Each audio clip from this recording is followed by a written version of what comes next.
So you don't like it? I have never had a taste for it, even from, like, the beginning. It just tastes like Pepsi to me. Yeah, it didn't taste like Pepsi back then to me. Whatever. So we're doing our worst of list. Figured just like how we normally do it, just 10, 10, 9, 9, 8, 8. Working our way down to the exciting conclusion. I figured I'd jump around, start with 10, and just see where the night takes us. Let's start with my number 8. Ooh, daring. Yeah. My number 10 was Passengers. I mentioned before that every year I have to go through and kind of rewatch a lot of the reviews because some of the stuff I watched in January, I have absolutely no idea whether I liked it or not, or if I haven't watched the damn movie, or who I watched it with. But we had some pretty terrible ones just in the last month or so, and so I didn't really have to go back and rewatch Passengers review. So what was the problem with that one? Well, it wasn't really... The reason it's so low down on the list is it wasn't really a bad movie. It was just kind of hateful and deceitful. Because it's basically... I saw that one with Brad. I don't know how much you've heard about it, but it's that Chris Pratt, Jennifer Lawrence one where they're like stuck in space and then the ship goes crazy.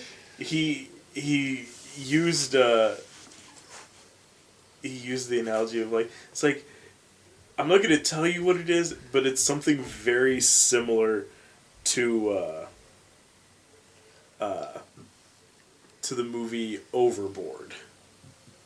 Kind of. Well, because basically they're all on the ship in stasis being carted to a colony planet over the course of 90 years, and Chris Pratt, like, it goes through an asteroid field and bonks into a bunch of systems with asteroids, and one of those systems is Chris Pratt's tube. So he wakes up early, like 89 years early, and spends a year just kind of dicking around the ship, getting progressively crazier, and falling in love with this woman in one of the other pods, Jennifer Lawrence. And so he's like, I want to wake her up, but I shouldn't because that's an awful, heinous thing to do. But I want to because I'm lonely. Robo Michael Sheen, what do you think? And Michael Sheen's like, ah. So he wakes her up, and they fall in love. And then she finds out that he woke her up, and she's mad for a bit, but then they end up together. Oh, I'm glad that everything worked out okay at the end. Well, because apparently it's a script that's been bouncing around for a while, and it was originally written as a horror movie, and it makes sense as a horror movie, because it's, it's this guy that you basically, like, you wake up in this sort of lifeboat situation with, but then, the twist would be that it turns out he's the one who put you there, and then, you're stuck on the ship with him for the rest of your natural life.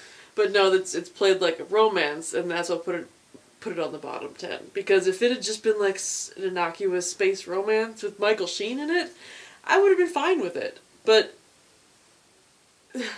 the fact that they tried to be like, oh, isn't that romantic, is what landed it on this list for me. For me, my number 10 was Ride Along 2. A movie that I forgot we watched. Completely forgot I had seen and couldn't remember thing fucking one about. That in and of itself, I feel like gave it a little bit of a distinction to end up on the list, but definitely at the bottom, because like it was apparently bad enough that I had completely forgotten A, watching it, and B, its existence. But not so bad that you remembered A, watching it, and B, completely its existence. Exactly. It's so bad that I couldn't remember it or care. Did you rewatch the review for that one? I had to, because I couldn't remember... I legitimately could not remember one single fucking thing about that movie. Mm-hmm. And... yeah, no, it's just a terrible movie. It's a terrible sequel that was wildly unnecessary, and it broke zero new ground because it's just a complete remake of the first one, practically. I'm going to go ahead and say that my number 9 is Ride Along 2, so we can just go ahead and both discuss it. Because, I rewatched the review, and my main takeaway was we spent most of the time talking about Psylocke's pea-soaked onesie. Because the only thing worth discussing was how hateful a relationship the two of them had, and it sounds like, how these are two people that cannot possibly exist together, and Yeah, With like a wouldn't it be funny if. 90% of the review was tangents because you just did not want to talk about that movie. Although, yeah, it did have one of the things that just bugs the shit out of me in modern movies where it had all kinds of licensed stuff, like name-dropping shit like Call of Duty and, Gears of War and shit like that. Then they have a video game sequence. But then, yeah, like in the first one and in the second one, like, just this crappy, terrible, fake video game that he's playing on a fucking, like, current generation console, but looks like it's a fucking, like, PlayStation 1 game. Well, I seem to recall in the movie, it wasn't so much that he was playing a video game, as didn't he get into, like, a car chase? And we switched to, like, his point of view, and apparently he was viewing it as if he was himself a video game character. Yep. But instead of, like, using that as an opportunity to just inject some video game aspects into a realistic, one would almost say photorealistic, shot of the world, they instead CGI'd terrible graphics for a car chase between him and whoever the hell the bad guy was. It didn't matter. Do you remember the plot of this one? Apparently Benjamin Bratt was in it. Yeah, he was like a drug runner, Miami, like, drug lord or something like that. Yeah, I'm envisioning him as just like the bad guy from Crocodile Dundee 2. Just white linen suits and quiet malice. Pretty much. Yeah, it was like he was... They were trying to find Ken Jeong because he had, like... He was a hacker? Yeah, he had, like, information that would condemn, like, very damning information about Benjamin Bratt and his dealings. And it's just fucking awful. Mm. Plus Olivia Munn, who I just don't like in movies. And I feel like if we were to rewatch this movie and come back from it fresh, it would probably be higher up on the list. But as it is, yeah, I rewatched the entire review that we did. It was an hour long, that review, and I still know jack shit about it. It was just a nothing little movie. What was your number 9? Number 9. Batman v Superman: Dawn of Justice. Oh. Shots fucking fired, Making DC. an early appearance. No, it's just... That movie was a fucking mess. It's people wearing black costumes fighting in the dark in 3D. Mm-hmm. It's like all of the action scenes are just half impossible to tell what the fuck's happening. Most of the story is so disjointed and just jumbled together that it feels like a 5-hour movie was filmed and they somehow chopped it down to only a 3-hour movie. Mm-hmm.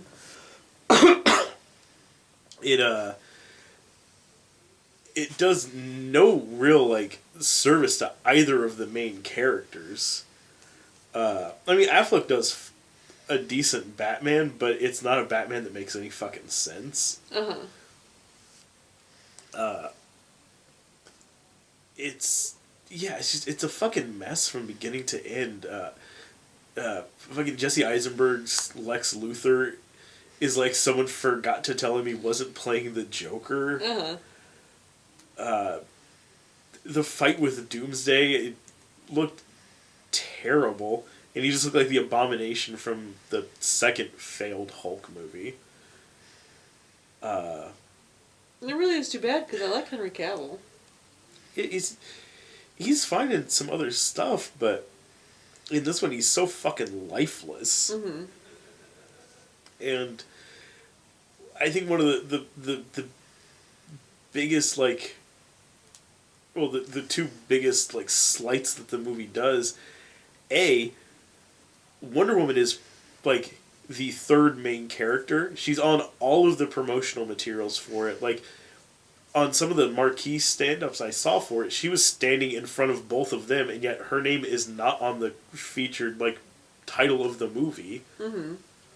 Despite the fact that she plays... Batman v Superman, Dawn of Justice, parentheses, also there's some Wonder Woman, close parentheses. Featuring Wonder Woman. Introducing Wonder Woman. She's a featured artist.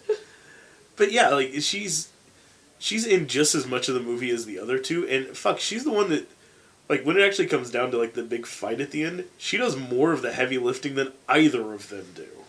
One of my... Okay. You may find that this movie makes an appearance later on my list, but I will say briefly that during the final fight scene when Superman's like, give me the spear with the kryptonite in it, and Batman's like, but no, because you're Superman and it's gonna kill you. He's like, I have to do this. And Wonder Woman was just like standing there like, doom, doom, doom, doom. It's like, I can also fly just as fast as you. And am equally as strong. 100% not allergic to kryptonite. Oh, and there's that. But whatever. Whatever. She was off the clock. She was on her break. Fucking apparently. Goddamn unions. But no, I just think that's a huge disservice to her, and plus the fact that there was the entire sequence of Batman sitting around essentially watching teaser trailers for the other Justice League movies. Like, they just really cram those in there. Uh-huh. It's like, this is all so fucking unnecessary. So that's my thoughts on that one. Did you rewatch that review? No. Well, because that was the one that you and Brad went to, and then me and Dave went to. And that's how you can tell it's a particularly bad movie, is if there's 2 reviews of it. We had to get verification. Was it bad? Yes, turns out it was terrible. Okay, so my number 8 was Me Before You. The fuck movie was that? Wheelchair Suicide.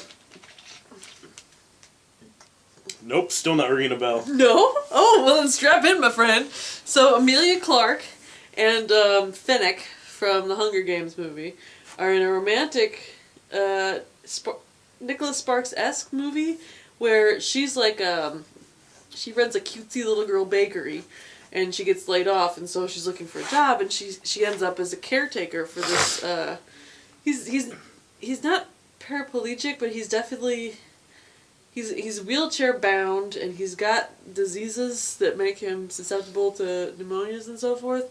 And so his dad, Charles Dance, hires her to be his caretaker, but also to cheer him up and get him not to kill himself. Teach him to learn and laugh and love again. So the fact that the way I remember this movie is by calling it Wheelchair Suicide should clue you into the fact that by the end of the movie he's like, I've fallen in love with you, this works, got a new lease on life, still gonna fucking kill myself. I'd like you to come watch.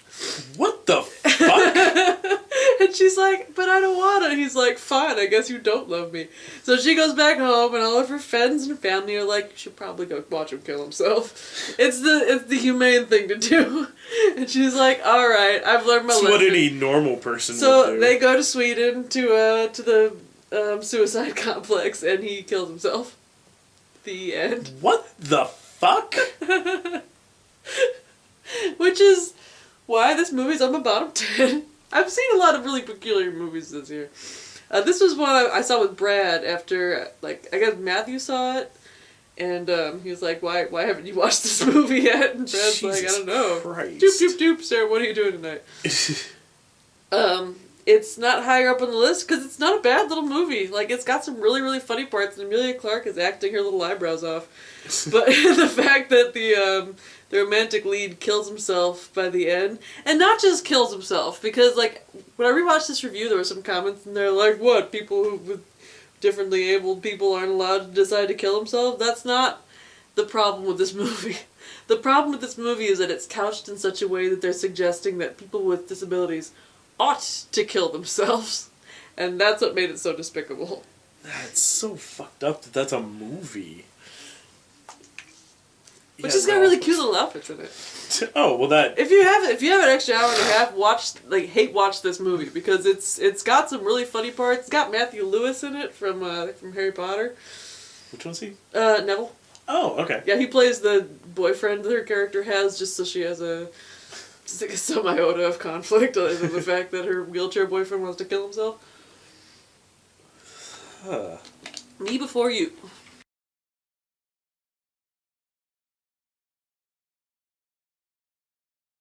Okay, my number 8 was actually, I think, the first movie I saw last year. Uh-huh. So, pretty much guaranteed it was going to be on the list. The Forest. Oh, is that wandering off? Well, we're doing like a suicide theme. Yeah, it was Suicide top. Forest. So, yeah, it was... I mean, it had the cards stacked against it to start with because it was a January horror film. Mm-hmm. No, real quick, was that the Matthew McConaughey killing himself in the Japanese forest, or the one with like the girl who had a twin going off and killing herself in the forest? That was the twinsies one. Uh-huh. I think what you're thinking of like Sea of Trees or something like that. Suicide Forest. But yeah, no, this was the terrible horror movie one where it's a horror movie set in Japan featuring pretty much only white people. You know, like you find a lot like of you do in Japan. But yeah, it's like everything about that movie was just rushed or phoned in or just like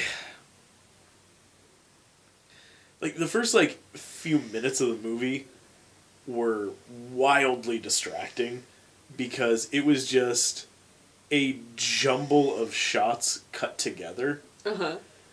Like it felt like there should have been probably like a 15-minute, like 10 or 15-minute long opening scene that kind of set everything up to get her going to Japan.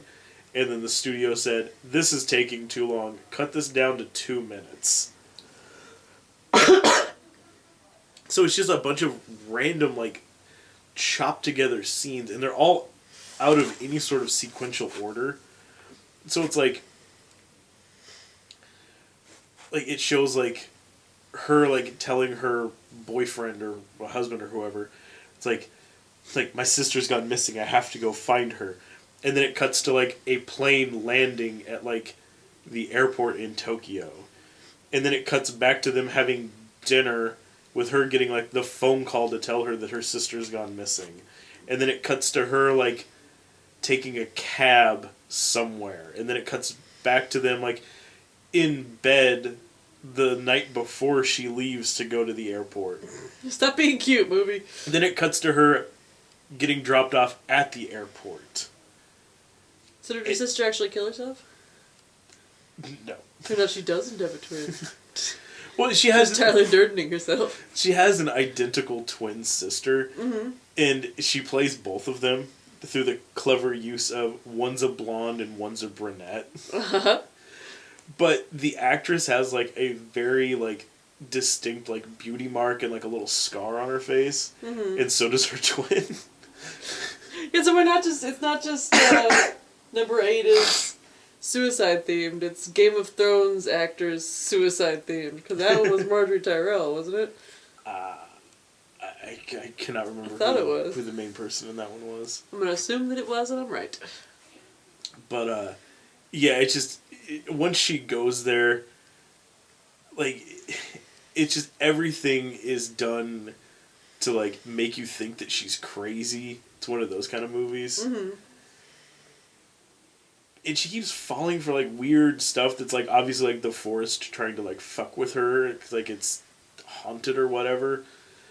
But it's stuff that doesn't make any sense. At one point, she accidentally falls in a hole and ends up in some big ass cave, and there's just a schoolgirl standing down in this cave. She's like, "What are you doing here?" She's like, "I see your sister. Follow me." And she's like, "Okay." It's there seems to be nothing wrong with this situation. This is probably on the up and up.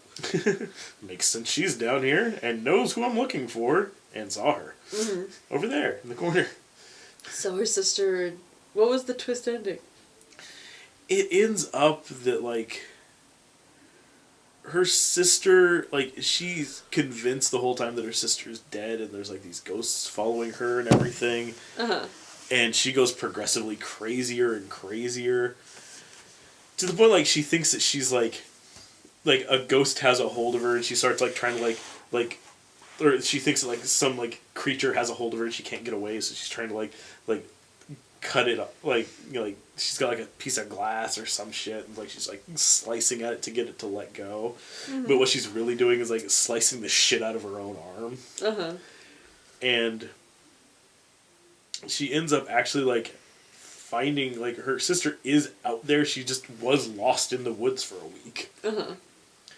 and they're trying to make it out of the woods. The sister ends up making it out, but then the one who we've been following the whole movie, who went over there to catch her, or like to find her, ends up like bleeding out trying to get out of the woods and dies and gets like dragged through hell, like down to hell, like at the end of the movie, Drag Me to Hell. Like hands and shit like coming and like grabbing her, like pulling her away. Get back here. It's like, oh no, now she died in the forest and she's trapped there forever as one of them. Oh no, because she committed suicide. Because it tricked her. And that doesn't count, though. That doesn't count as suicide. Oh, and it's one of those too, like it does a thing that pisses me off a lot with movies where we're kind of at that weird point where if you have a movie that has like a 20 or 30 something lead, their childhood was the 80s and 90s. Uh-huh. But, and this girl like could not have been any older than I am as the lead in this. Like she was probably like 25 maybe. Mm-hmm. But anytime it would do a flashback to her childhood, it was the 60s. Yeah, it was like the fucking 1950s, 1960s. Mm-hmm. It's like... You were trying to say that this movie was supposed to take place in the 70s, or...? No, it was modern. Like, she was walking around, like, showing people, like, her cell phone, like, have you seen this girl? Mm-hmm. Which was dumb anyways. She's your identical twin. That honestly didn't occur to me. Yep, there's that. But have you seen this girl? Looks a lot like me. Yeah, like about this-ish, including the beauty mark and the scar. But, yeah, it was just one of those things where I've noticed a lot of movies still doing that, where it goes to flash back to, like, their childhood, and since so many horror films for so many years, and so many any movie that had flashbacks, yeah, like the childhoods were always like the 60s and 70s because these are movies that were made in like the 80s and 90s when like the current directors were growing up. Mm-hmm. So that seems to be where they keep throwing it back to, because like when it would do flashbacks to like the two twins as little kids, they were like the fucking little girls in like The Shining. My number 7 was Suicide Squad. Got a run of suicides here. So, this wasn't any actual literal suicide in this movie. But this was one I saw with Brad and Dave, and they both liked it, and I hated it. I got around to watching this. Did you like it? Am I the crazy one? 2 nights ago. And Letty and I fucking hated it. Yeah! Help me then, because I rewatched the video and I was like, this is what I hate about it, this is what I hate about it, this is what... They're like, that's true, we still liked it though. I did not like a single thing about it. So, like, the one-liners were crappy and clunky. The first, 5 minutes had, 5 or 6 different music cue changes. Mm-hmm. It was to give all of them theme songs that never got used again throughout the entirety of the movie. Very on-the-nose one. Mm-hmm. None of the characters are likable. I hated the Harley Quinn. I hated the acting. I hated the plot. Amanda Waller was pretty badass. But yeah, it was just not a good movie. And everything that it thought it had to say about the nature of good and evil was just trite and kindergarten-y. Well, so many scenes felt weird, and I know that a big part of that is due to the fact that this was edited within an inch of its fucking life. Yeah, apparently the movie that they originally shot was much more, gritty, and what they've been trying to do with the DC movies, and the feedback was not good. Plus, they're getting really negative press on Jared Leto as the Joker. They made a lot of changes after Batman v Superman, too, because they're like, oh, well, we tried the dark and gritty thing again. That did not fly. Yeah. So they when you actually had the movie that should have been dark and gritty, because it's about a group of killers going around killing things together. Uh-huh. That's the one that you should have been okay to do a little bit darker, and instead they made it like a light, like comedy. Yeah, there's a lot of fight scenes in this, and they're all the exact same fight scene. It's just people in abandoned streets shooting at each other, while people off screen quip at each other. Well, it's just the movie makes sure early on that you know who you're supposed to give a shit about, because Deadshot and Harley end up getting very detailed backstories showing what's all going on with them. Well, the Crocodile Man is just Leisure Suit ownership. And yeah, then it shows like Killer Croc, and it's like, "You found this guy in a sewer." Rawr! Cut to the next one. Then there's this Jagoff with boomerangs. The Flash beat him up. Boomerang.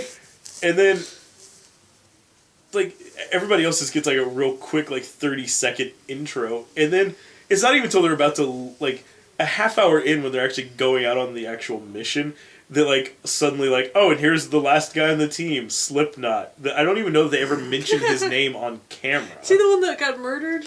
He was the one that showed up, had a line, then they landed the chopper, and then was like, that's all bullshit, man. You could probably get away. He's like, fuck it, ring, blows up. It's like, oh, glad they brought him in to die 5 minutes later. Mm.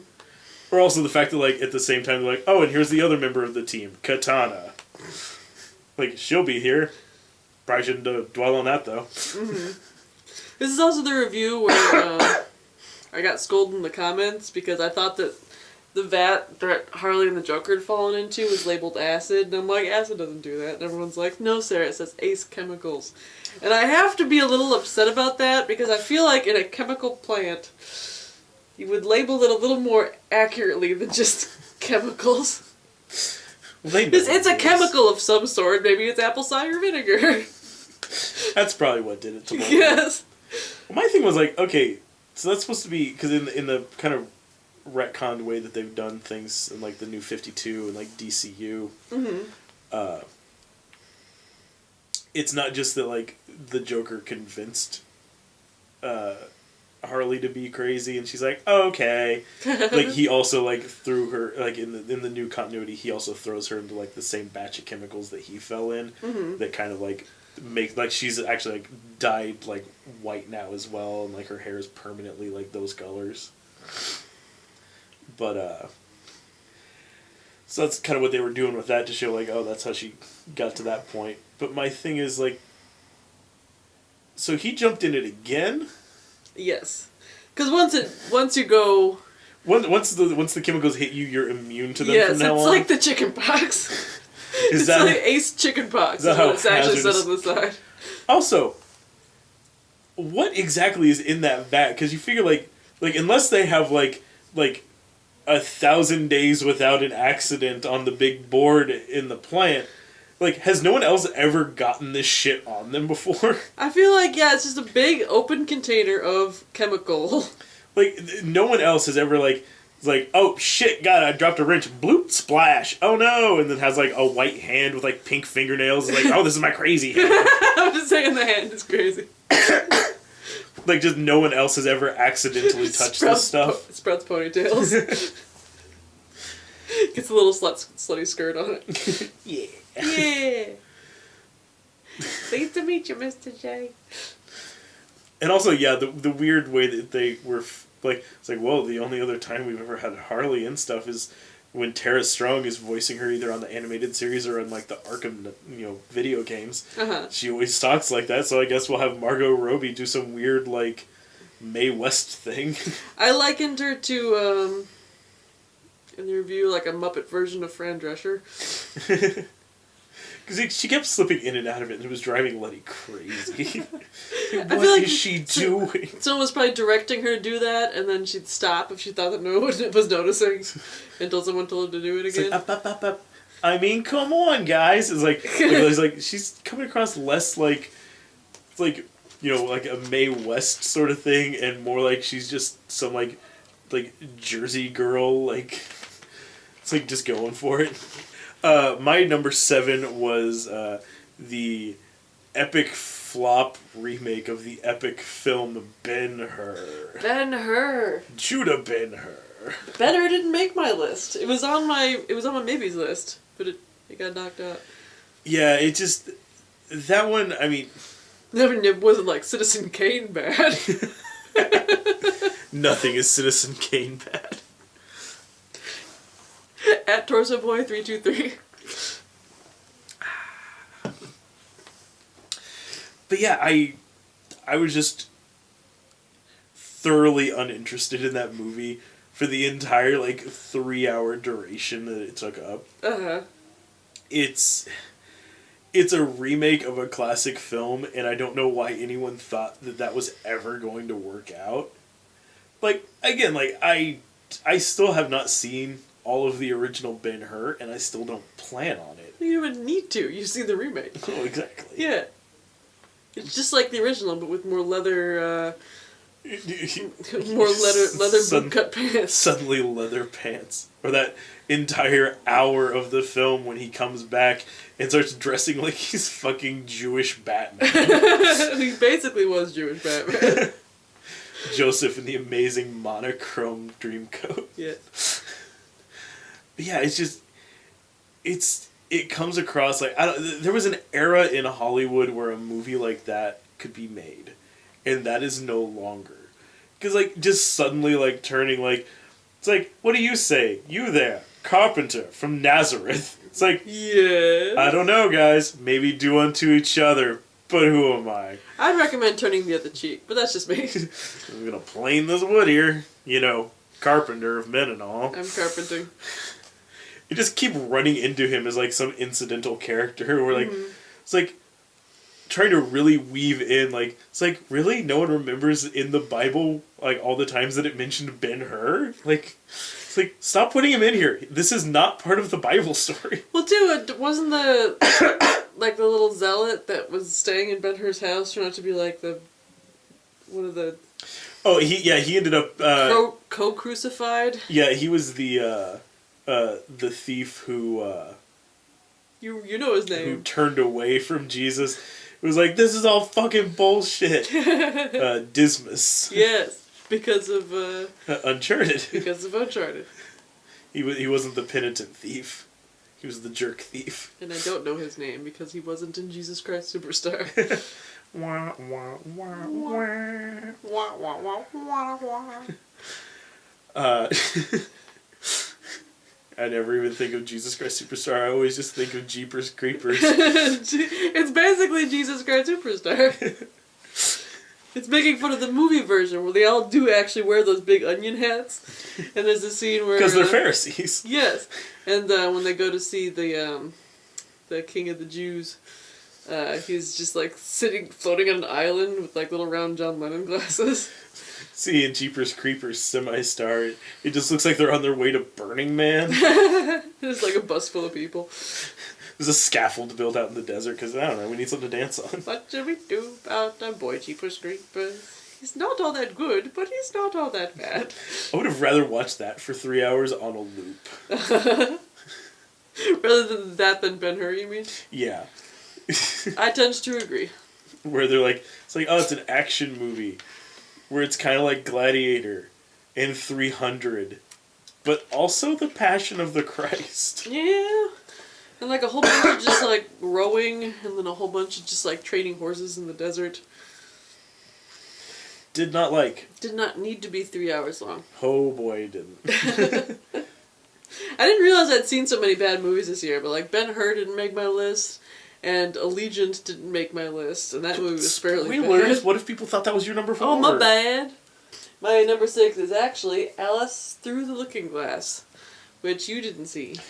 Sure did. So you missed the... We were on the edge of our seats waiting for that photo wagon to happen. Paid for the whole seat, only needed the edge. Yes. But no photo wagon to be had. Oh no. It was just... You're disappointed. I am so disappointed. It was just terrible time puns and thinly veiled like feminism metaphors. You know, whenever a movie is set in a specific time, it always has to include like, oh right, and life is pretty shitty for anyone who wasn't like a white man. So like she's in the Which real relates world, to modern era as well. and there's like a bunch of guffawing Topical. old men who like want her dad's ship. And at one point she gets like committed to an insane asylum, which is run by Moriarty from Sherlock Holmes, and he's like, female hysteria. They say there's no cure, but I know different. Syringe, squirt. Then he gives her an orgasm. I think I actually made that joke, and the review was like, no, I know how to cure female hysteria. Yeah, they figured that one out. Good, well done, science. It's a steam-powered jackhammer dick.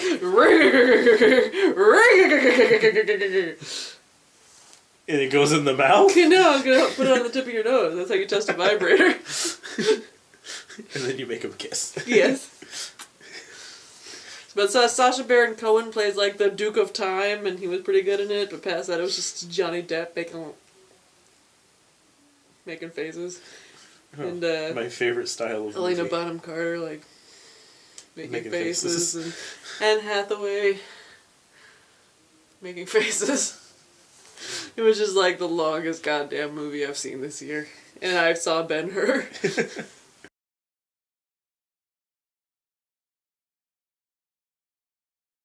Number 6 is actually 2 movies. What? You're not allowed to do that. I am, because they're the same movie. Do tell. My number 6 was Shut-In and The Disappointments Room. I Am Disappointments Room. Yes. Because they were so goddamn the same movie. Uh-huh.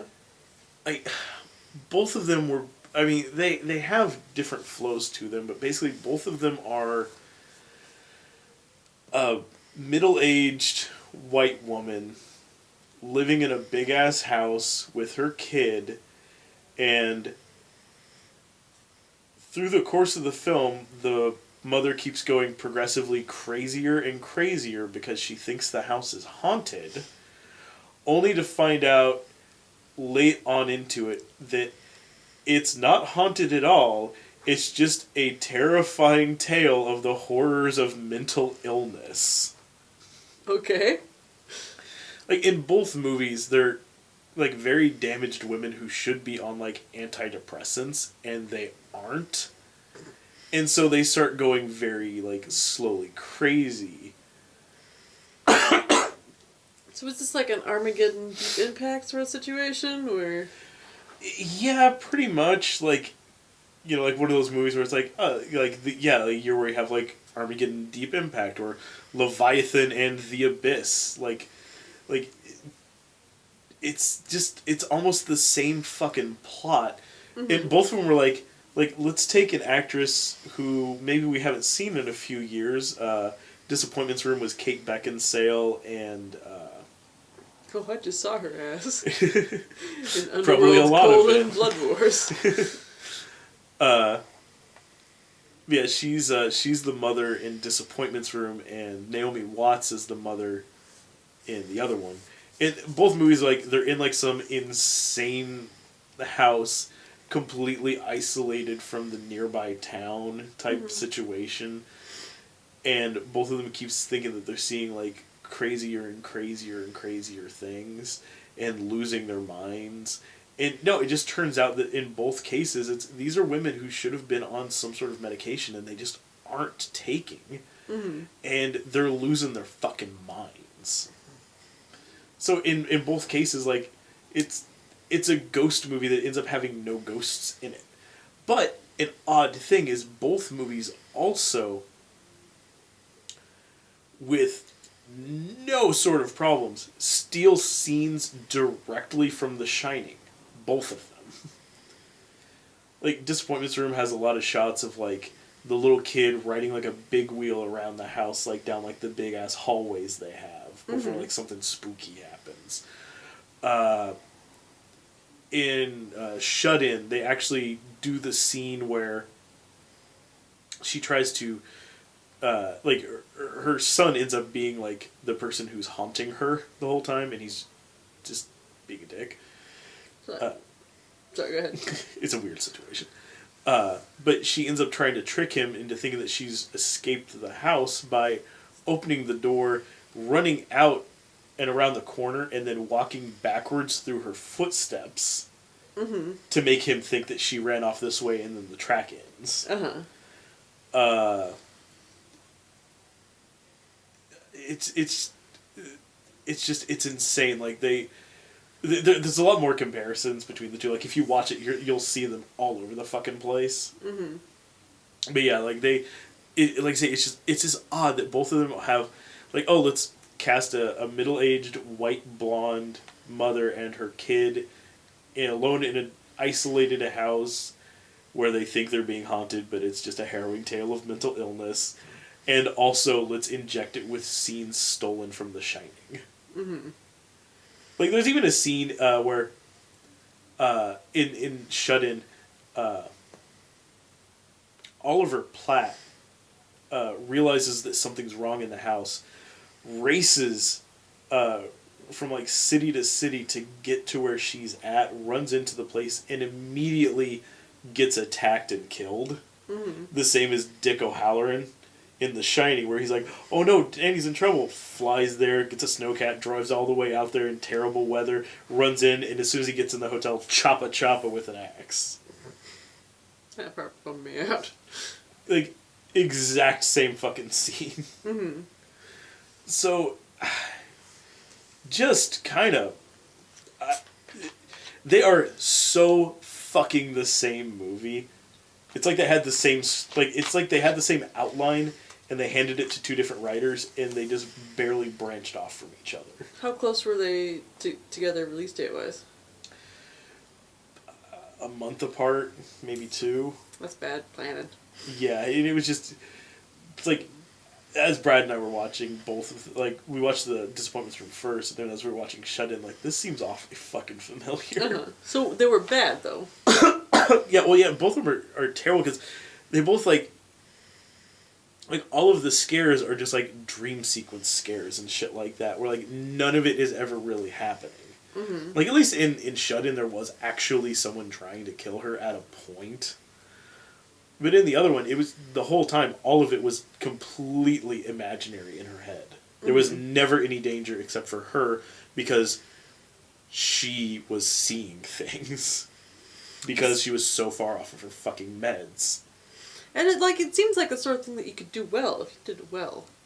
I seem to recall my mom telling me about like a book that came out a little while ago. Because apparently back in the day, like, they'd diagnose women as being overstimulated, and so they'd prescribe them to just like sit in a darkened room for a couple months. Perfect. So, and she read a book about a woman who's in that situation, and she started to lose her mind, and there was like a stripe along the walls that she was just getting darker and darker and darker every day, and she couldn't figure out why. It turned out it's because she herself was crawling on her hands and knees around the room, dragging her face on the wall, just for something to do. But she was going crazy, so she couldn't remember doing it. All she knew was there was this stripe that came out of nowhere. It's genuinely horrifying. Not just, footprints at the door. Turns out it's my son who's haunting me. I was about to say, like the Babadook, when you were talking about it earlier, and then I stopped myself because it's not really like the Babadook at all. Well, at least in that one there actually was a Babadook. Yeah, that's true. I still haven't made it all the way through that movie. I got too freaked out when she was like legit gonna murder her child. I was like, you know what, I got other things I can be doing right now. No, it gets way better towards the end. I don't wanna. Now the Babadook shows up. And his ass terrifying. Yeah, well, there's pictures. There's a meme online where it's like when you go to your friend's house for a Halloween party, it turns out that it's more of a wine and cheese party, and it's just I think it's Katie Willard just sitting in a corner dressed like the Babadook, and everyone else is like drinking wine. That picture scares the crap out of me. I'm not watching the goddamn movie. Number 5, Batman v Superman. So this movie was terrible. I didn't like how hateful both Batman and Superman were. I didn't like all the extra bullshit they put in there with like the time traveling Flash and the sand people. Sequel baiting a lot, and yeah, the weird like dream sequence. Where it's just Batman running around with a machine gun. Just smoking fools. Like he does. Mostly I just didn't like Superman. Like, if he had been, like, a hateful monster from beginning to end, and characters had recognized him as such, maybe I would have taken some pleasure in this movie, but it was just, like, scene to scene, he would just be a complete asshole. Doing stuff like punching Batman off the road, just so he could tell Batman to stop Batmaning all the time. And, like... the part where the building explodes and he's just kind of like, aw. Or when they're fighting just because Lex Luthor has his mom, which didn't make any goddamn sense because he's the Superman. Your mom's name is Martha too? Besties. Yay! And like pinky swear to never be apart again. And yeah, the part with Wonder Woman where she's just standing there while Superman murders himself with a kryptonite spear. This movie didn't make a goddamn lick of sense. I remember at the time liking Lex Luthor, but that was just because I like Jesse Eisenberg. I like him so much, and people have explained to me afterwards she's just doing a Heath Ledger as the Joker impression, and I'm like, fuck, oh no, that's true. Let's just go back and watch American Ultra again, a movie which he's genuinely good in. Like, that... Yeah, his version of Lex Luthor was basically Heath Ledger's Joker combined with Gene Hackman as Lex Luthor. Australia. Yes. That's the only thing I heard from that entire movie. Australia. That's the only thing you need to know. Yep. But it's another movie on a list of movies that I barely remember anything about. But I went back to the tape. I seemed pretty annoyed. So this movie made my number 5. I was vexed. Plus, this was the review that Dave was so angry when we left that he didn't talk for like the first 20 minutes. So it was just leaving me rambling on about DC characters, which is like something that, unless it's on a CW show, I know jack shit about. And neither Batman nor Superman are on a DC show, so all I have to go off of is like movies that I've seen. And the old Superman cartoon. is on... Fucking okay, Supergirl. I'm not that far into Supergirl. It's I've okay. just been watching... It's okay. He doesn't actually show up until season 2. He does show up because he saves her from that guy in the junkyard. Well, okay. But it's just like his feet and then him on the phone. But no, I'm all about the Captain Cold. Because he's such a douchebag. Fuck yeah, Wentworth Miller. Have you watched The Legends of Tomorrow? I'm like halfway through it. It's good, right? It's The not, internet doesn't seem to think that one's very good, but I like it. it's out It's of got all Rory. it's out of all of the Rory as his own version of the Doctor. Yeah. No, out of all the CW ones, it's the most comic booky. Uh-huh. Like I kind of like I was a big fan of like the first 2 seasons of Arrow, especially. It was way more grounded. Now it's like all the different shows are like, let's just get crazy with it. It's like, bring it back in a little, guys. Well, I wasn't paying as much attention for The Flash, but I like that one. Not least of which because it shows how terrible the names for villains in his rogues galleries are. 'Cause it's all like Captain Speedy Pants and But at least it gives it context with Baron Pterodactyl Head. them working in Cisco naming them all each time. Uh-huh. Just as a thing to do. It's like they should all have code names. I'm gonna call you Zoom. Don't call me Zoom. How about don't? My number 5 was Jason Bourne. Jason Bourne. More like Jason Boring. Jason Bourne. Because it was. They made it out like it was going to be this huge thing. Like, oh, it's Matt Damon is returned to the franchise. You got Paul Greengrass directing it, and it's going to be this big continuation of everything. But for me, each of the Jason Bourne movies is less and less entertaining, and so bringing back Matt Damon to that, there's so much overhead going on with it that the whole plot is so bogged down. I get it, it's a spy movie, political intrigue and all that, but it's bending over fucking backwards to fit all that stuff in, and then occasionally remembers oh yeah, and then he beats a guy with a chair leg. It's... Does it do it all fast and camera cutty? Well, and that was the huge thing about this one is Brad and I both left the theater from that one with feeling fucking nauseous. Mm-hmm. Because it is all claustrophobically tight angles, but with a shaky handheld camera. Mm-hmm. So there are times where it feels like the fucking cameraman has Parkinson's or something like that. It's jerking around so much. Mm-hmm. You can't focus on what it's doing, or it'll be a tight close up on there was one scene where Alicia Vikander and Tommy Lee Jones and another guy are having this conversation. Mm-hmm. And it is all told through tight right here close ups, almost like the entire screen is just face. Back and forth, back and forth, back and forth, back and forth. Between all three of them talking. Until eventually, at the end of the shot, they pull back to an establishing shot, and they're in a gigantic conference room. And it's so fucking weird. It's like, they made it seem like they were having this conversation in a fucking phone booth, as close as they were all, like, the angles were and everything. But no, like, they're on either side of, like, a 6-foot wide table. And, yeah, like, the entire conference room is probably the size of, like, Brad's living room and, like, the side room down there where he does his editing. Mm-hmm. Like, all of that. Like, that's the length of this room. And then, like, why are we just filming, like, right here on top of them? But the whole movie is like that. And, like, in action scenes, it's tight close-ups like that as well. So you can't tell what the fuck is happening. Mm-hmm. But combined with, like, the shaking around camera stuff, it's fucking impossible. Like, it's just like oh, whoosh, whoosh, whoosh, whoosh, whoosh, whoosh. And then, oh, the fight must be over because everyone's laying on the ground now and Jason Bourne's the only one standing there. Ta-da! If you were to tell me that Paul Greengrass was the name of a Flash villain with, like, plant powers, I would believe you 100%. You're gonna get, like, some radioactive sod poured on him or something. Oh, there is a guy like that. Is his name Paul Greengrass? No, it's like, what is it, like, the Floridic Man or something like that? Chairface Chippendale. Yes. But no, it's a terrible continuation to a series that used to be pretty decent.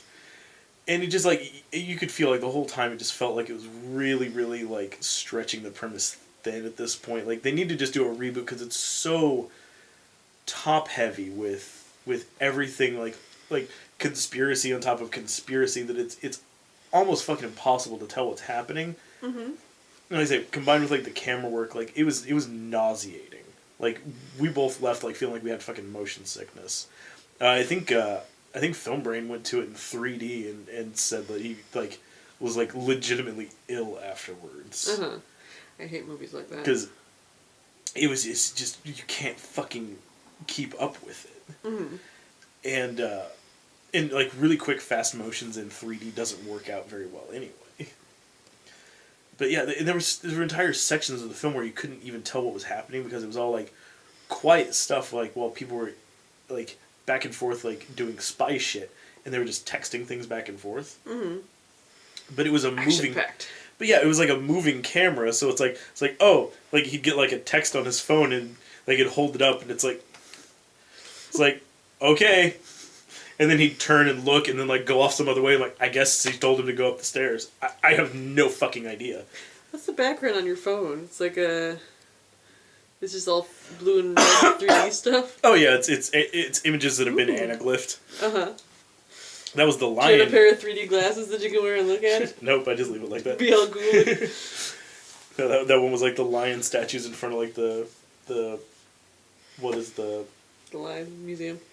No, up in Chicago. It's just the like a art museum full of lions. Yeah, the Lion Museum in Chicago. What's your number 4? Number 4, Gods of Egypt. Lion Museum. Lion Museum. I think there are actually lions in this movie. There's fucking gigantic snakes and humongous Jamie Lannister. Have you seen the preview for this movie? I've seen the preview and I listened to the How Did This Get Made episode for it, and it sounds amazing. Because, like, when we watched this movie, me and Brad sat down and we were talking about it. I'm like, I like it. You know, it's kind of like a super earnest, everyone really believes in what they're doing, making what they can with a shoestring budget. And Brad's like, this movie cost $140 million to make. I'm like, fuck you! No! They gave it all to Gerard Butler, and then he threw it into the fucking desert. He was like, in order to shave my beard off, it'd have to be $141 million. They're like, oh, I'm gonna turn out their pockets. It's like moths flying. It's like, can't do it. Tough Hands shit. are tied. Keeping the beard and the brogue. So it's just it's one of those movies where, you know, like The Librarian, or like the crappier ones of The Mummy, where, like, you believe they don't have much money, but they believe in what they're doing, and so it's just like, you want in your heart of hearts to support them, but if it cost $140 million to make, we're not supporting shit. Get your act together. Yeah, drop that one off the front, $40 million, like, okay, you know? $4 million. You know what? $4 million. There are starving orphans in this world, and you couldn't even pay Gerard Butler to shave his beard off. It's just like it's like a little thief boy and one-eyed Jamie Lannister. Like, the plot didn't make any sense. The effects were terrible. I remember from the trailer, every now and again, he turns into Iron Man. Your huge logical fallacies. Who, Jamie Lannister? No, well, sort of. He doesn't have any of his bird powers because one of his eyeballs is out. Oh, well, that's how the bird powers work for me. Yeah. I got both my eyeballs in. It's just a mess from beginning to end. But that being said, it is worth watching. Isn't it also a thing, like, isn't he, like, aren't the gods in this, like, frighteningly tall? They're like 9 feet tall. Compared to everybody else And all not the time. very believably so. Because So, like, there's a scene in where the trailer, like, that's the thing I picked up from, like, the How Did This Get Made episode, because in the trailer, it looks like everyone is the same size, but then they kept mentioning, like he's, like, 20 feet fucking tall, like, having a conversation with this guy. You can't really tell in the trailer, which is probably why people actually still went and saw this movie, because the effect is jarring and unnatural. But there's a scene where, like, Jamie Lannister and the plucky little audience insertion thief kid are, like, they're at some point on their odyssey, and they're being chased by gigantic snake people, and Jamie Lannister, like, picks him up like a baby and is just carrying him and just running across the tops of these buildings. Well, that makes sense. Yes. I just remember, too, hearing, like, some stuff about, like, the actual fight, like, you know, like, mythical, legendary fight between, like Set and, whoever One-Eyed Jamie Lannister was supposed to be. Osiris, I think? Yeah. And it's less like, oh, they were fighting to do stuff, and, like, you know, their blood's made out of gold and shit like that, and, like, all this shit. And more like, he won the fight eventually over his uncle because he tricked him into drinking his own cum. I don't remember that at all. It wasn't that in makes the movie, sense. but... There's, like, I'm parts of this movie are, like, springing to my mind that I'd forgotten about. There's, like, a guy whose brain is out of his body, and he's got, like, duplicates of himself wandering around a library. Is this a dream I had?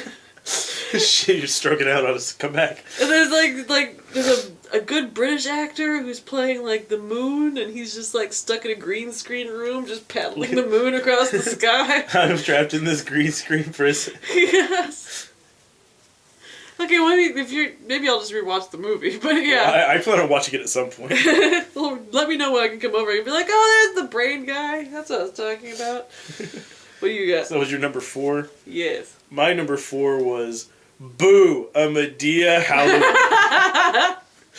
Okay, I'm glad you pronounced that right with the exclamation point. Boo! That was, even for a fucking Medea movie, that one was a rough sit. Like, it was, out of the ones that I've seen so far of Tyler Perry's movies, that's the one that felt the most like it was a taped version of a stage play without it actually being one of his movies that's just a taped version of a stage play. Mm-hmm. Like, entire, like, half-hour chunks of the film are just the characters riffing back and forth with each other while sitting in one room. Oh, and of the 5 people in the room, 3 of them are Tyler Perry playing characters. So, never having seen a Tyler Perry Medea's blankety blank movie before, is that in keeping with the quality that these usually are?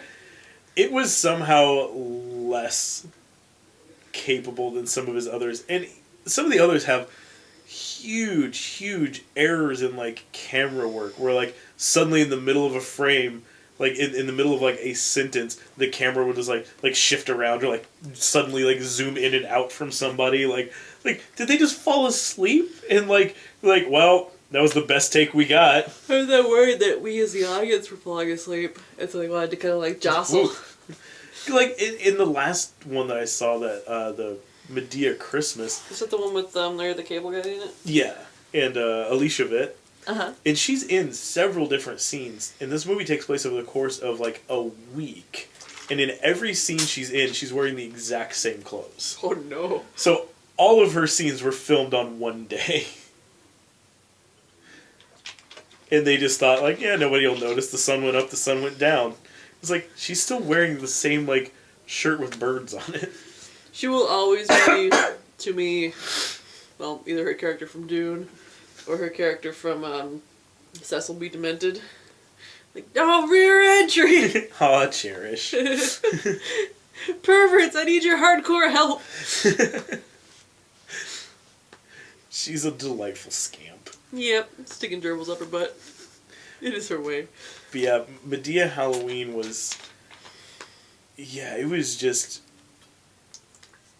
It started bad and it only got worse. Because it was just scene after scene that were just... Like they were doing like a...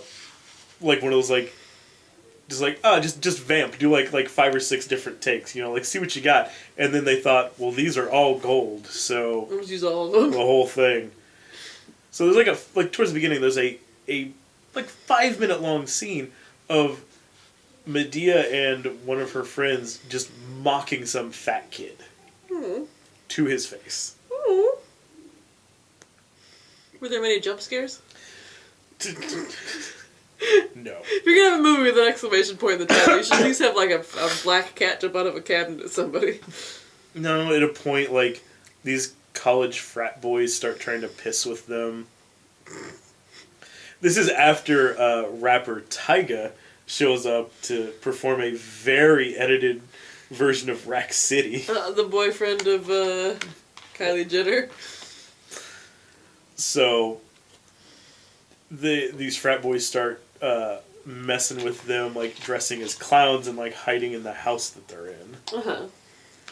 And also, one of the frat boys is like a computer hacker, so he starts doing stuff like turning the lights on and off, or turning the faucets on. You know, which is something you can hack from your computer, turning the faucets on in an old house.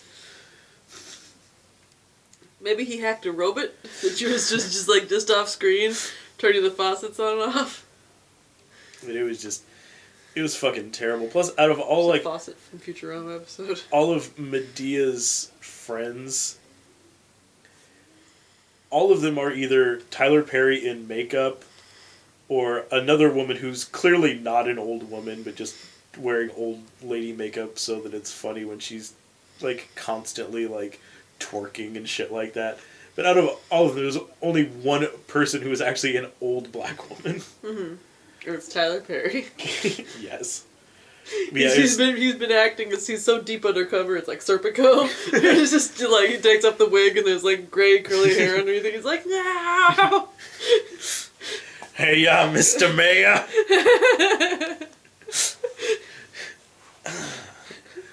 You're just doing Charlie doing Serpico. Yeah, I like that better.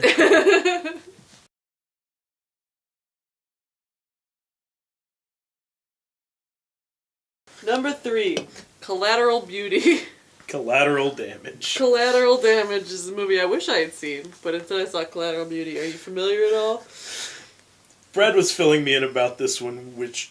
What the fuck was that? So, Will Smith has a daughter who dies, and he, like, loses...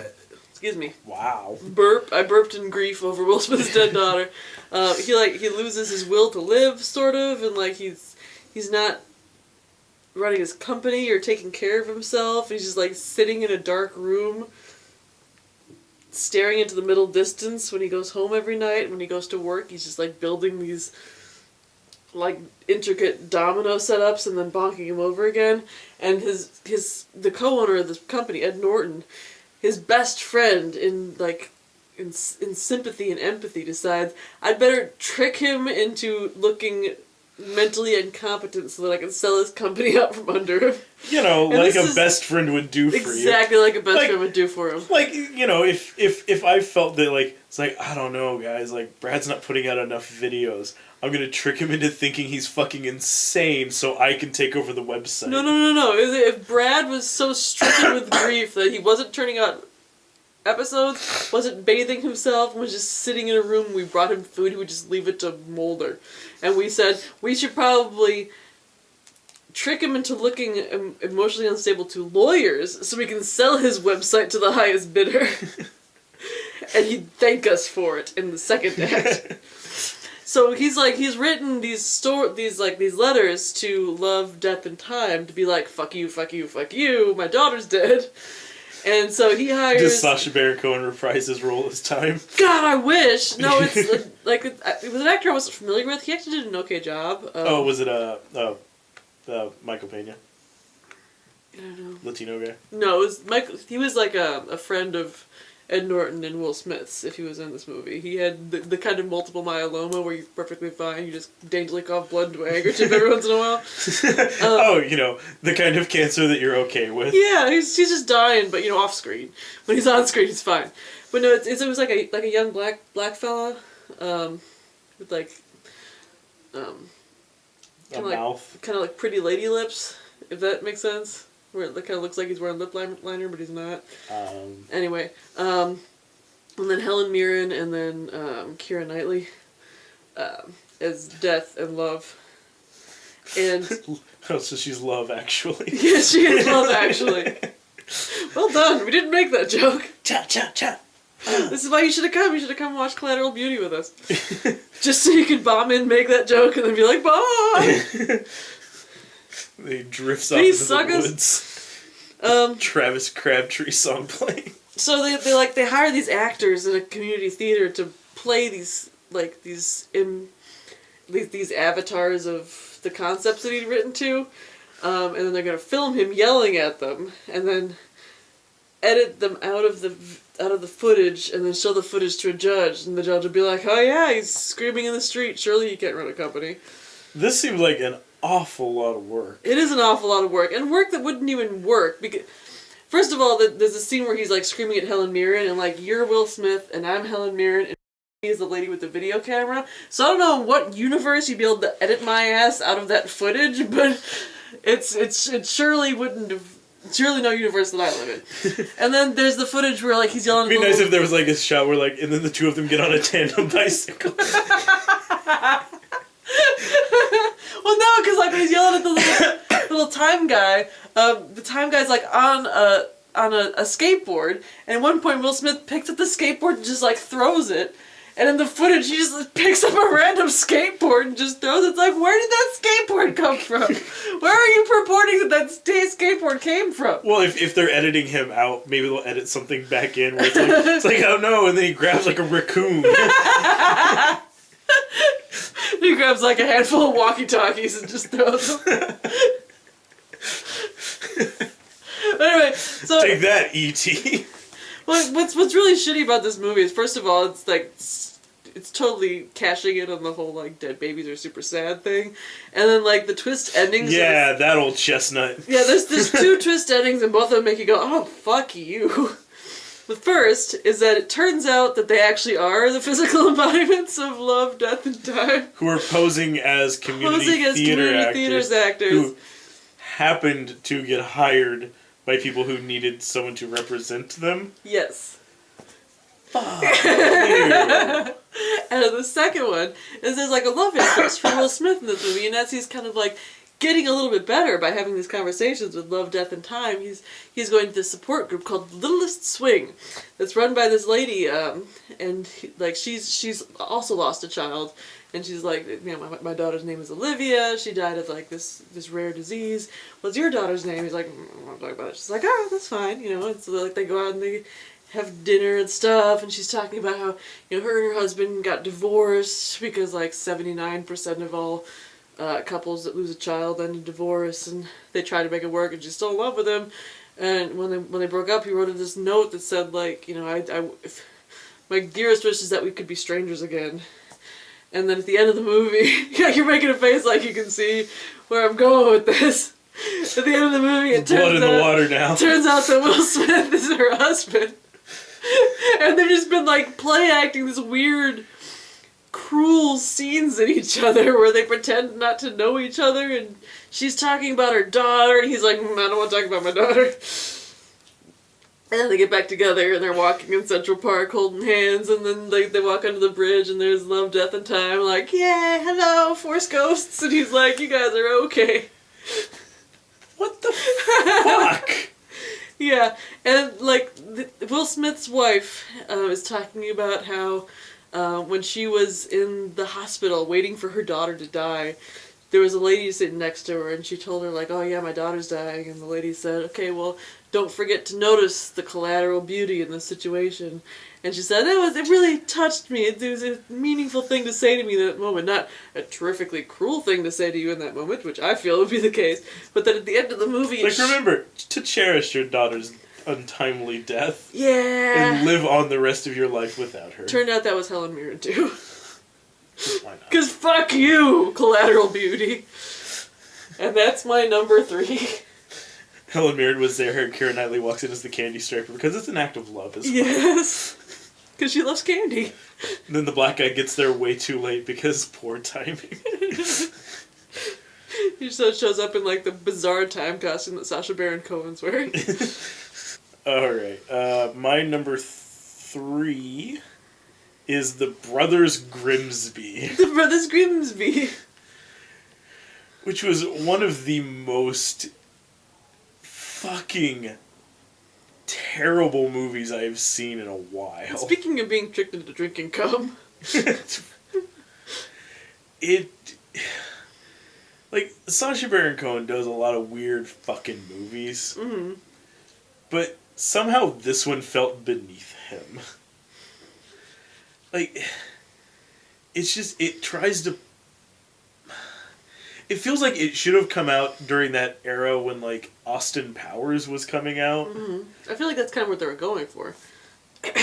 And what makes this movie especially, like, heartbreaking is the opening, like, 5 or 6 minutes of the movie are fantastic. Mm.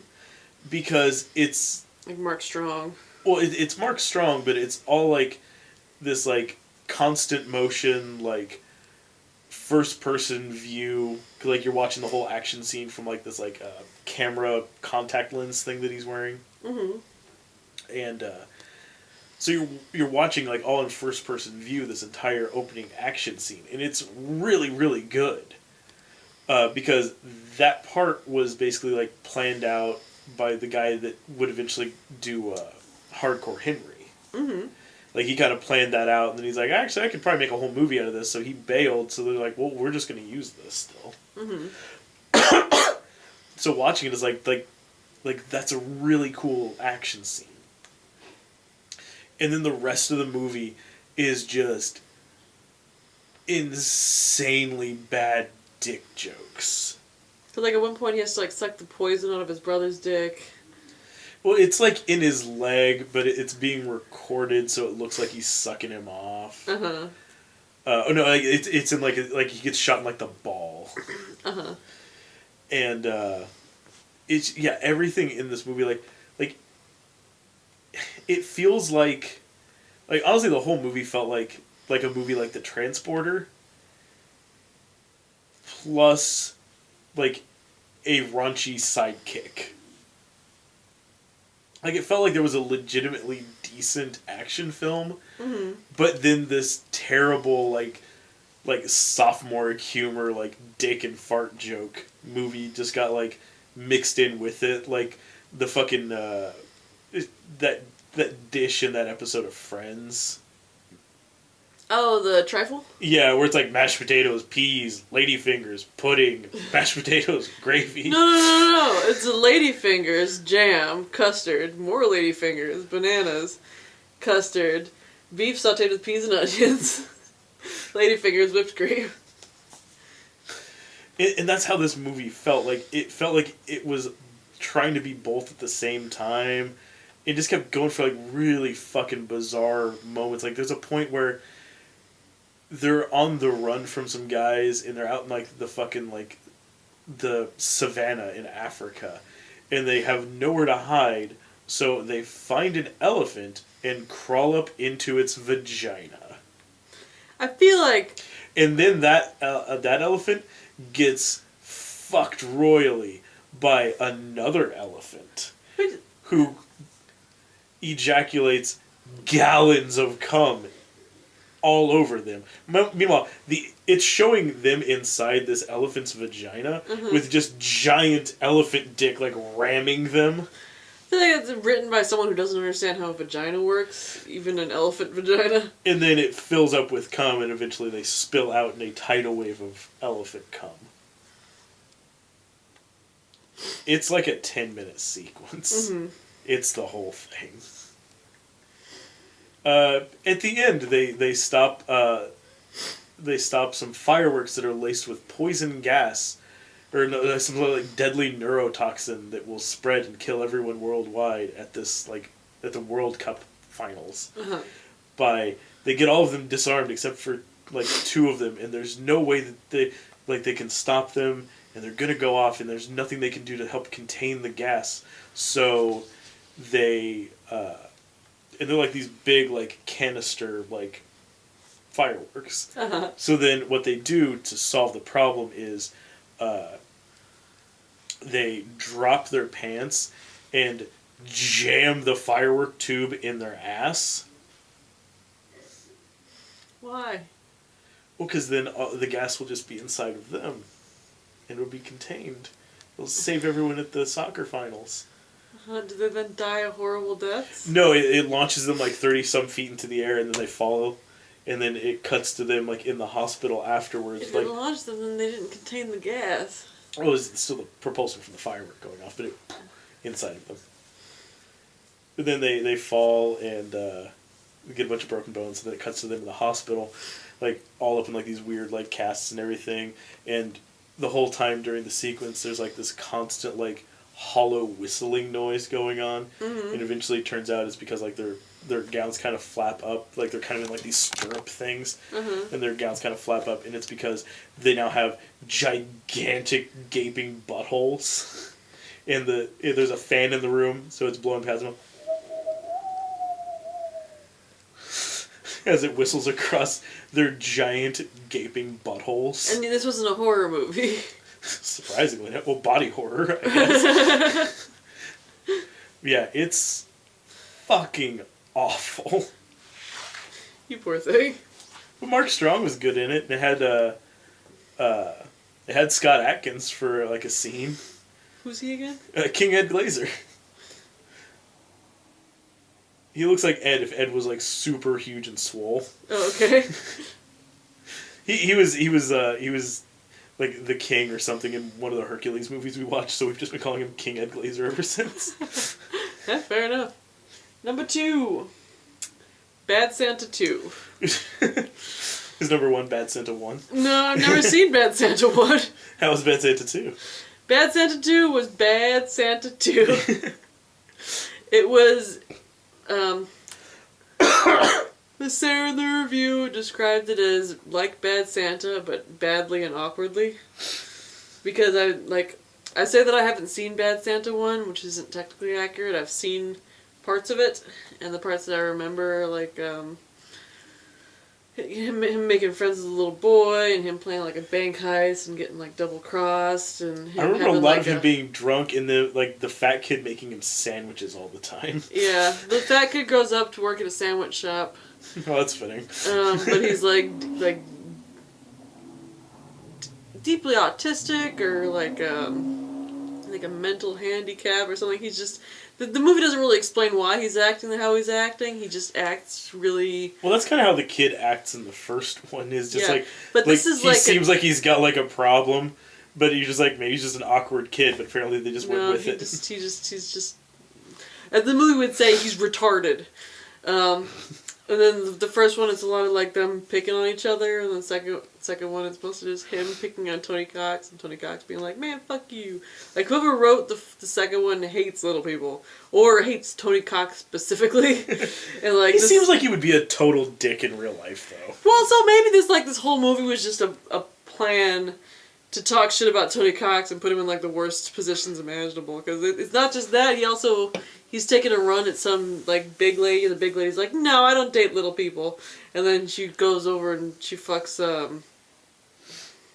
Billy Bob Thornton, and Tony Cox is like, "But I loved her," and Billy Bob Thornton's like, "Shut up, you little." And like Christina Hendricks is the love interest for no reason whatsoever, except that the plot because demanded tits, it. man. And so, like, in the first one, Lauren Graham is interested in him because she's got, like, a Santa fetish. And this one, she's just interested in him because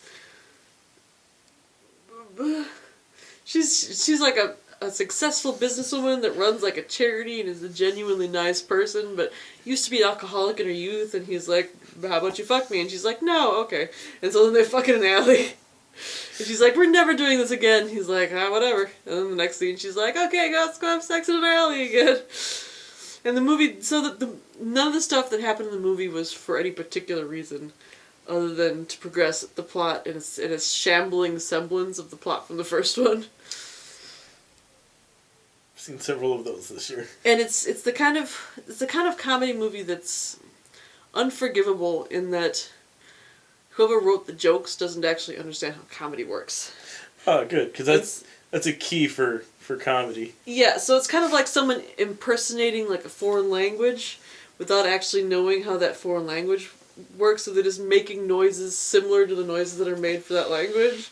Like saying like, oh yeah, I speak French, fa fa fa fa fa fa fa. Ching chong ping pong. Yeah, that's how the jokes were in this movie. It was just someone making noises like how a joke makes noises, and hoping that would do what they needed. Is that what you wanted? Are you not entertained? Kid makes sandwiches. He makes sandwiches again. He works at a sandwich shop. Kid sandwiches. Yeah. My number 2 was the most unabashed propaganda film I have ever seen. I'm very surprised this isn't your number 1. Because this is the one you guys walked out of, right? Oh, no. Irving and I stayed all the way through on our sitting. Oh. It's Hillary's America. Uh-huh. Which is, holy shit, fuck, the weirdest experience I've ever had in a fucking movie. Uh-huh. I mean, it's 100% a fucking propaganda film. Like, Joseph Goebbels would have looked at this and applauded. Do tell. Well, because he was the Minister of Propaganda. Yes. And also because he was a Nazi. And yeah. Because he was also a shithead. No, it's...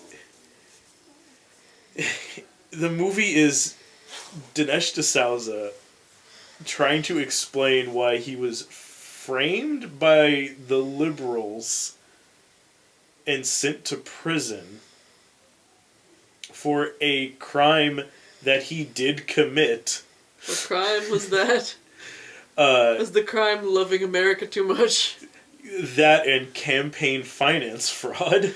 Loving finances too much. Like, there's campaign finance bills for a reason that says, hey, you can't, like, because he's trying to play it off as like, I gave too much money because I cared too much. And how did the Democrats respond? They threw me in prison. Uh-huh. It's like, yeah, because that's against the law. Like, the law says that you cannot donate over this amount of money, and he did. Mm-hmm. So he broke the law. It's like, all I was trying to do was get across the street to help someone, and the police said I was jaywalking, those liberal fucks. I feel like if you've got enough money to donate too much money to a campaign, you've got enough money to hire a lawyer and ask him, how do I do this legally? You'd think. But he's not known for making great decisions. He was also dating Ann Coulter for a while, so there's that. And she left him. Oh no. Like, the Maybe whole... a tornado came through her cornfield and just... Maybe he could just track her down in the wonderful land of Oz. That he could... Yeah, it's... The whole movie goes out of its way to try to, like, there are scenes that it's supposed to be him sneaking into, like, the DNC headquarters and going into, like, a room that says, like, authorized personnel only. And inside are, like, slave chains and Klansman uniforms. There's scenes where he basically goes out of his way to explain how it's, like, no Republican has ever been racist, but the Democrats are. explaining how the inner cities are like the new plantations. Explaining how Democrats started Planned Parenthood solely for the purposes of abortions and have been lobbying to keep them that way, despite the fact that no federal money goes to abortions. Mm. You would have loved this movie. Sounds like it. And the whole thing is him basically going out of his way, like, not saying to vote for anybody, but just saying not to vote for Hillary. But it ends on him saying, like, it's like, so remember, on election day, make sure to get out to vote. Because I won't be able to. Because as I am now a convicted felon, I am unable to vote in this country. Yeah. But there's even a scene That's what happens when you commit a felony. where he explains how Harry S. Truman got together all of his friends for a viewing of Birth of a Nation in the White House as a way to rekindle the KKK in our modern times. And it I remember because this is after Brad and him walked out. Yeah, it recreates what I'm sure is the very historically accurate scene. And I mean, it's like watching a fucking episode of Drunk History, except it's funny for the wrong reasons. Let's see if I can find it on here. Where Harry Truman is watching Birth of a Nation as a Klansman races on a horse towards the screen and leaps out of it, lands on the table, and rides across the room, flies out the door, and Harry Truman goes following after him like Charlie after he found the fucking golden ticket, and runs out on the White House lawn to see like this like spectral like Klansman rearing back on horseback, and he's standing there like fucking George Reeves Superman, like, yes indeed, God bless this country. Spectral Klansman. There's Harry Truman back there. Fucking Johnny Arms akimbo. Like the horse is wearing a Klansman uniform too. Oh yeah.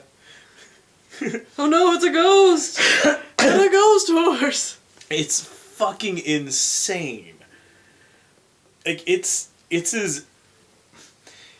to political propaganda. It sounds like what Saving Christmas was to religious propaganda. Mm-hmm. But at least Saving Christmas had a good heart in it. You know, it wasn't had a very biased heart. Yeah, well, of course it was biased. It was about Jesus and keeping Christ in the Christmas and telling the other Christians back off. I want to buy some presents for my kid. It wasn't like all the other religions are terrible, and you know you shouldn't be able to put me in jail for. Yeah, it's fucking awful. So much stuff is happening right now. It just makes my stomach hurt. You should try watching it. Yeah. The first half hour is like a really crappy version of Oz. Oh, and by the way, Dinesh D'Souza looks like an even wormier version of M. Night Shyamalan. Of course he does. And he's a worse actor, so it's a good thing he's in the whole thing. Should have gone to jail for bad acting.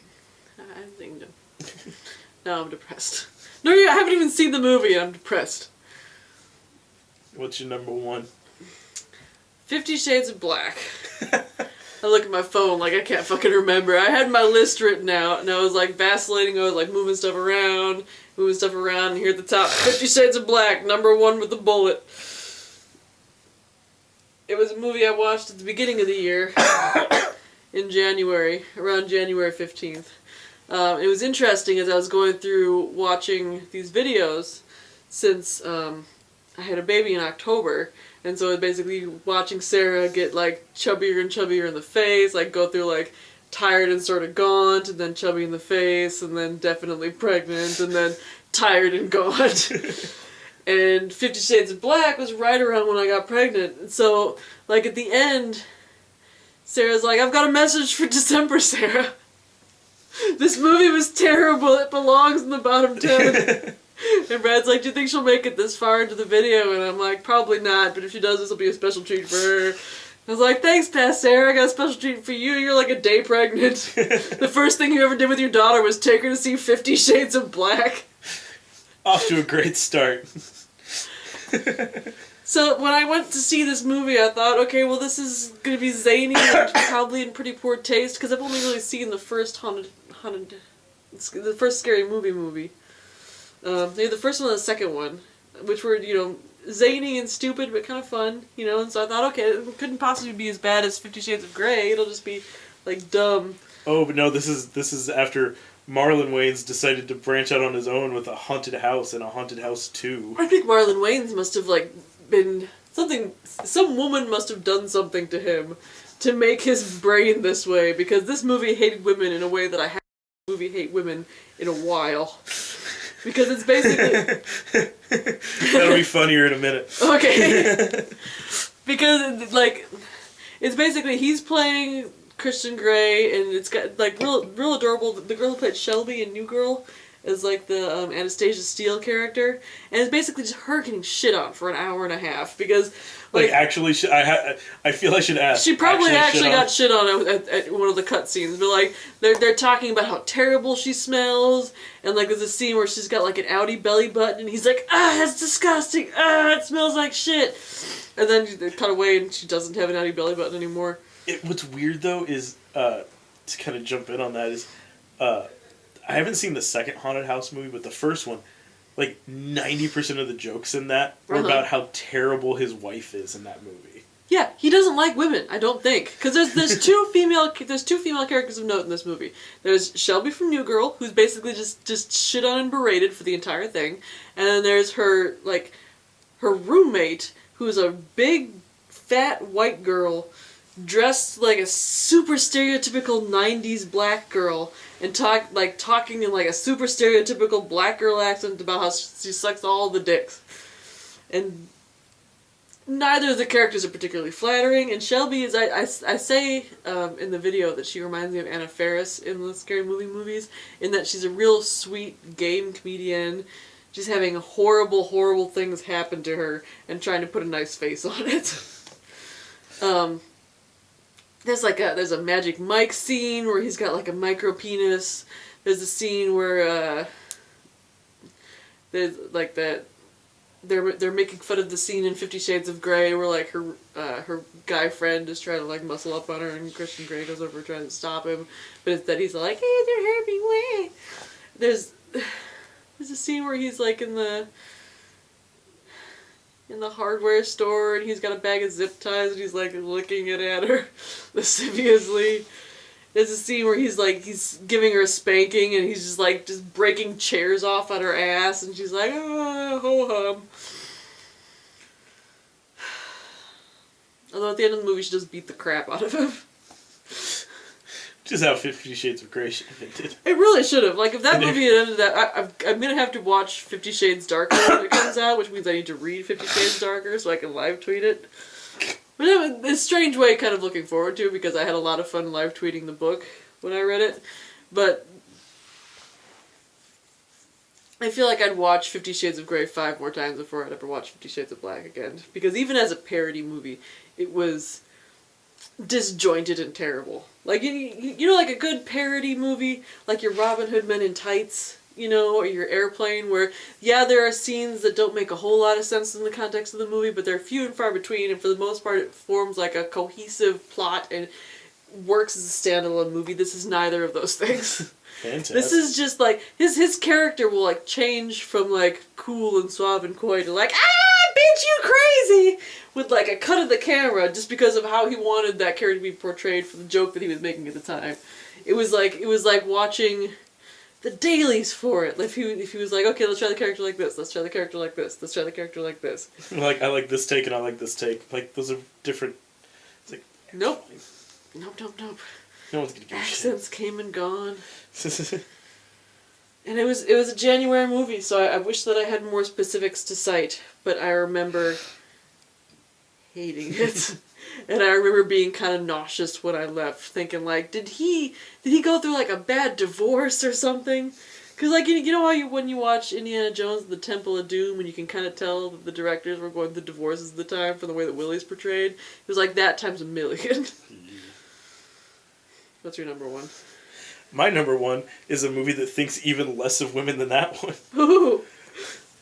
The Christian film Voiceless. Oh no! Something to say about abortions. I wonder what could be worse than Hillary's America. Turns out, a movie about a guy who is legitimately the villain of a movie being lauded as the hero. Uh-huh. Like, I'm not sure if you've heard anything about this one. I've heard bits and pieces from Brad, but I'm very interested to be filled in. It basically, okay, it's this guy, he's a war veteran, he returns home, and he and his wife move to, like, Detroit or Pittsburgh or fucking somewhere. Mm-hmm. And he's gonna be working, like, she's like a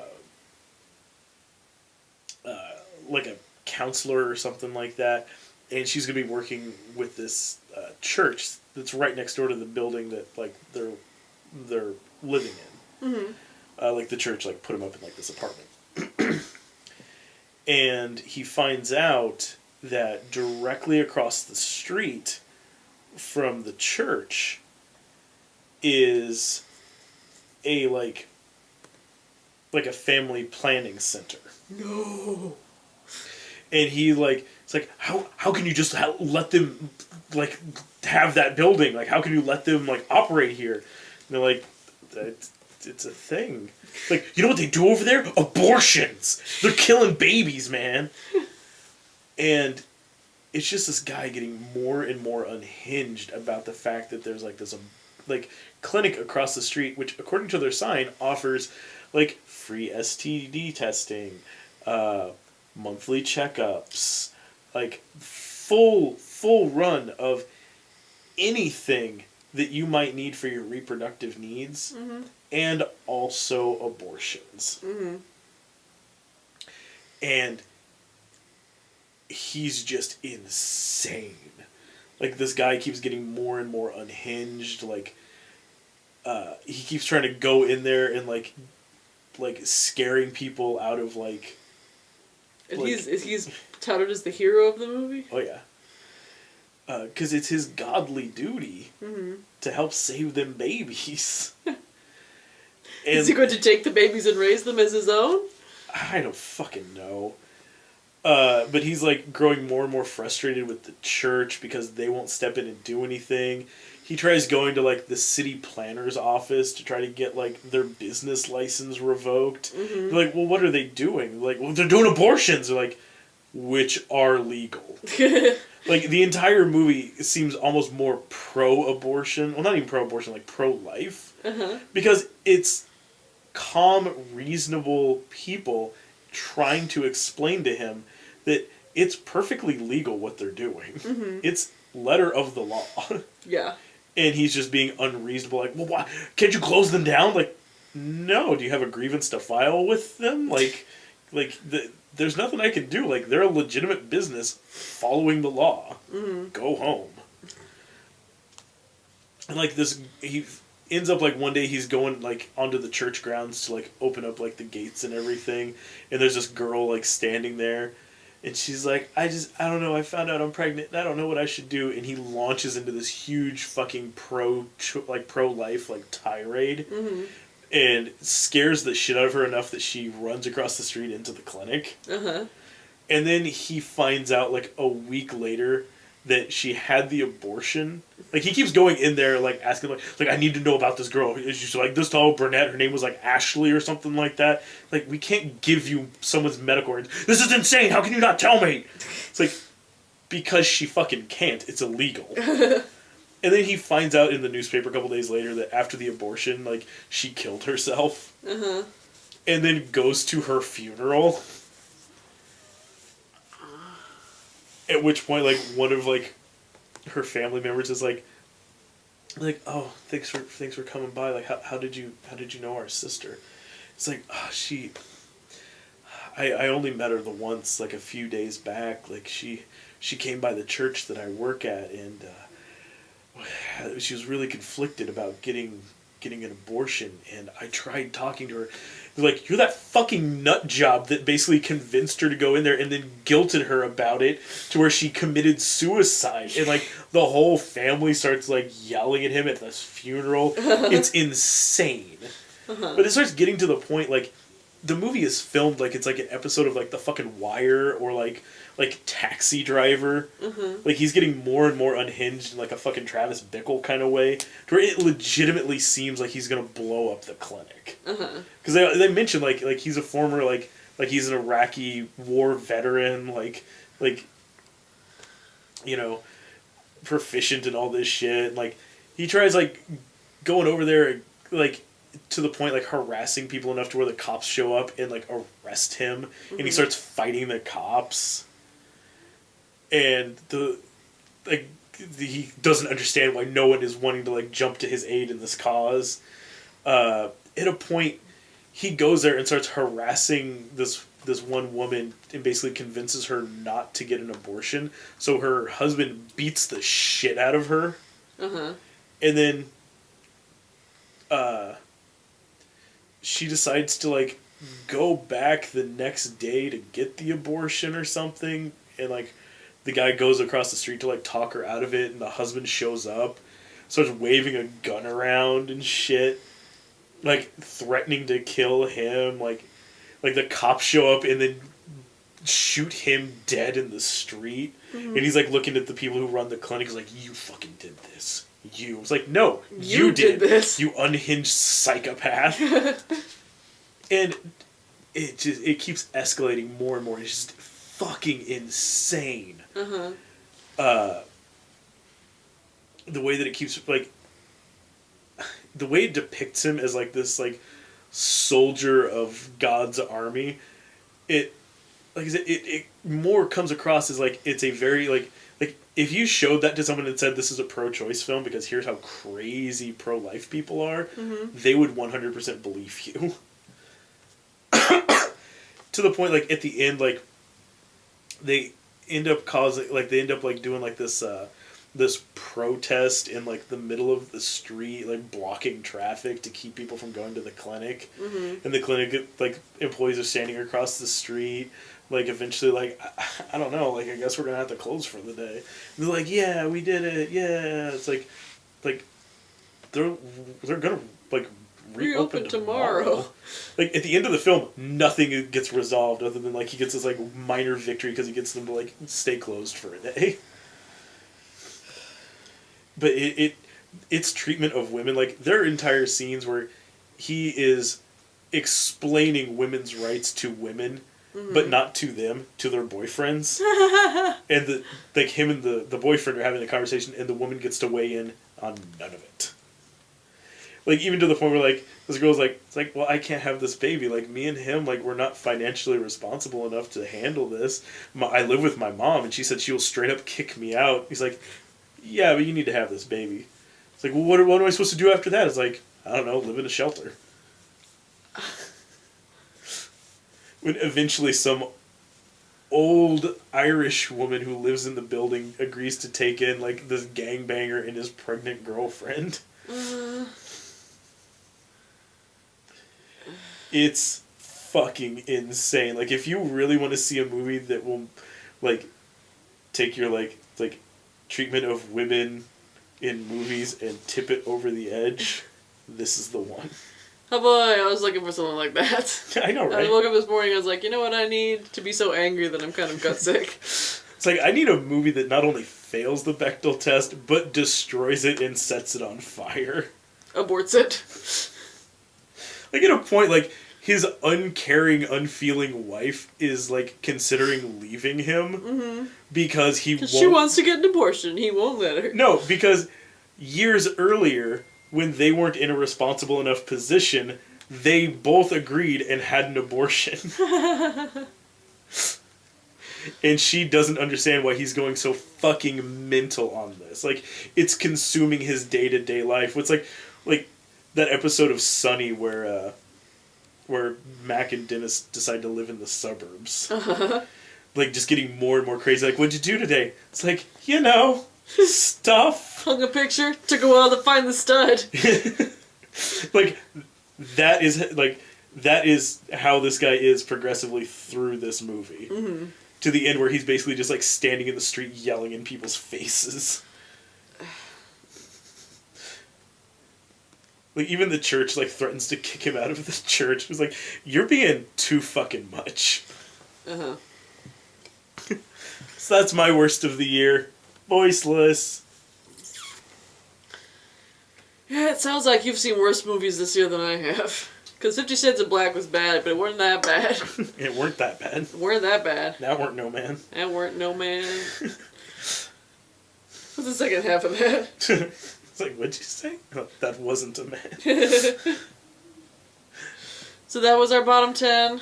Hope you enjoyed it. Hope you didn't see any of those, because, So, like, if you get a chance, rewatch the Ride Along 2 review, because that one we were goddamn delightful in.